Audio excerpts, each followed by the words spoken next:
Hi everyone, my name is Nemo, this is my channel Houseplanty Goodness, and this is essentially a place where I like to geek out about my big passion, which you might be able to see behind me, which is my tropical houseplants essentially.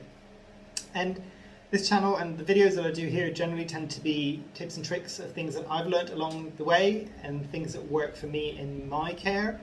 Hopefully that might be of use to you when you're growing your houseplants and growing your houseplant collection, hopefully. If you do like this video specifically, do drop a like down below. It gives me an indication that you like these types of videos so I can create more like them. If you like generally this genre of videos on YouTube and you're really getting into your houseplant collection, do consider subscribing as well, because every week, about 2 to 3 times a week, I'll bring out new video content and it's generally focused around tropical houseplants. So yeah, let's dive into this.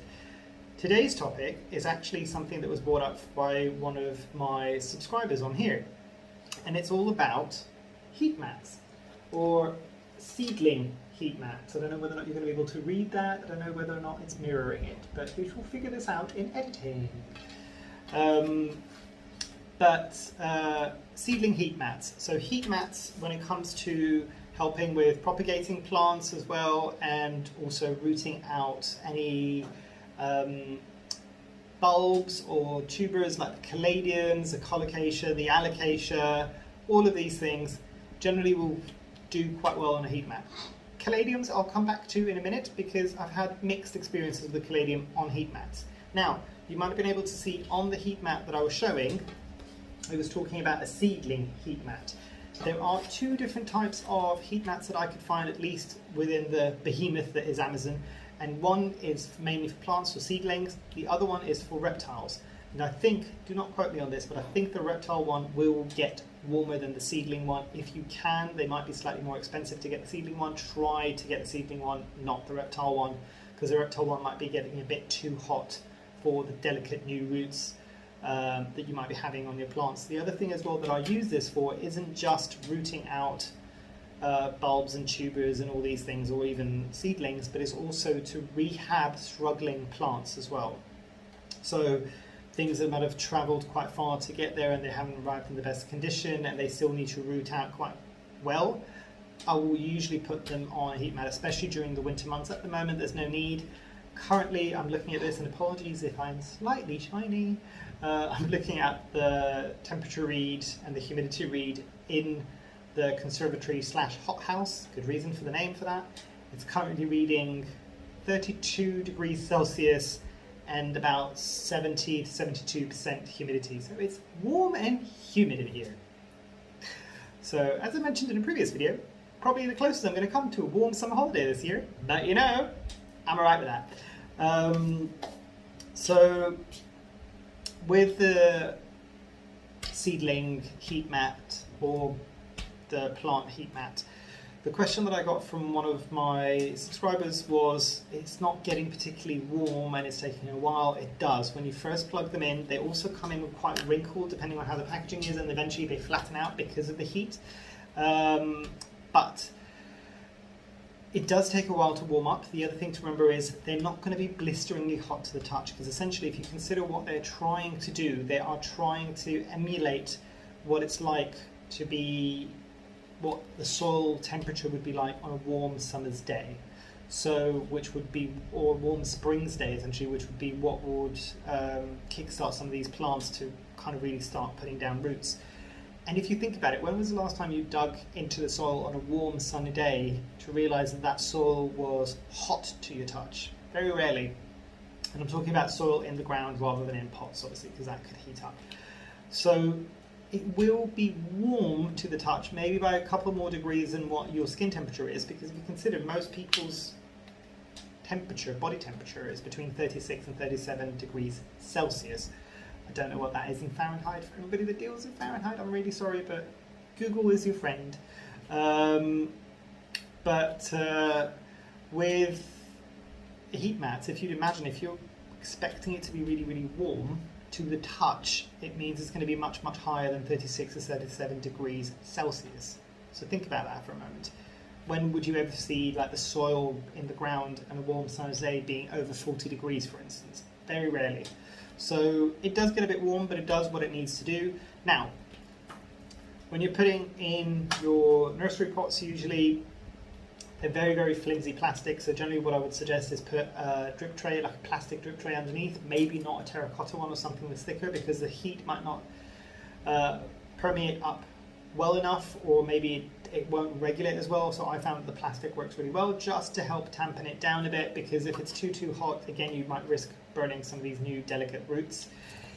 Watering is another thing to remember, is obviously because it's being heated from the bottom, it's actually using up water a lot faster, and the moisture and the humidity. So if you are propagating something in a net pot, that will need watering even more frequently. But again, something that I've learned the hard way, because it almost knocked back, well, it did knock back entirely, my Philodendron Splendid, which is the Verrucosum crossed with the Melanochrysum hybrid, where I pretty much lost all the roots, is be careful on how you water, because you can get to a stage where it over dries and then you flush it with water, and it over dries and you flush it with water, and after a while that could in itself cause root rot, or it could lead towards root rot. So just be very careful. Also, you don't want to be over watering, because again, root rot. But this would be your biggest friend. So essentially a moisture meter, and it's quite easy to pick up one of these from the behemoths of companies like Amazon online, and you can see as soon as it would get down to just before the dry section is where you would need to water, so just monitor them for a bit. And the good thing about something like a heat mat, it's relatively constant, so you can get into a habit relatively quickly. Just bear in mind that if light is fluctuating, I had artificial light on this, so both the light and the heat were controlled. So it was very clear when I needed to water, and they got into a routine, and it does really, really well for most of the plants that I had onto it, so that's fine. Coming back to the topic of caladiums, because I said I was going to return back to this. Caladiums is something that I tried to root on the heat mat, and yes, it did speed up the process. It then caused the issue that you sometimes get with heat mats, where you get the growth is quite leggy, so it means there's quite a bit of stem or petiole and less of the leaf, because it's growing so quickly because of the heat. So generally, as soon as you start seeing some growth, move it off the heat mat and put it into its forever location, or for right now location, because then you won't get some of that legginess. So as I was mentioning with caladiums, it did well. It kind of meant that things sped up a bit faster in terms of rooting and kind of popping out of the soil, more so than it probably would have done if I hadn't had it on the heat mat. This year I'm sprouting all my caladiums off the heat mat, because I found that the growth was a bit weak on them. So it was very, very leggy, and the leaves weren't that big, and it struggled to kind of temperature regulate after I took it off the heat mat when it was getting too large for the heat mat. So probably could have worked if I took it off a bit sooner, but I won't be doing it again with my caladiums at least. But with everything else, it worked a charm. Just bear in mind, you need to be checking out your soil moisture as well, just because it could be drying out too much. But other than that, relatively straightforward. The other thing that I was trying to find is whether or not you leave this on if you leave the heat mat on all night.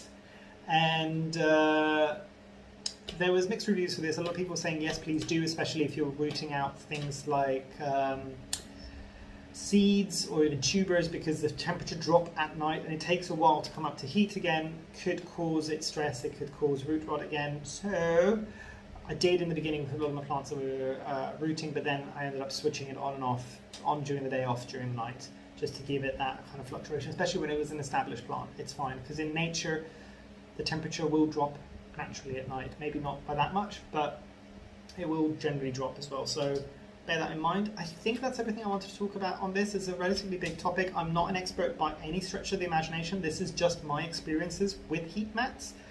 But hopefully you found it useful. If you've got any questions, comments, drop them down below. Let's have that conversation. But yeah, hopefully you've enjoyed. Hopefully I shall see you here soon as well. And yeah, go out and enjoy the rest of your day. Thanks. Bye.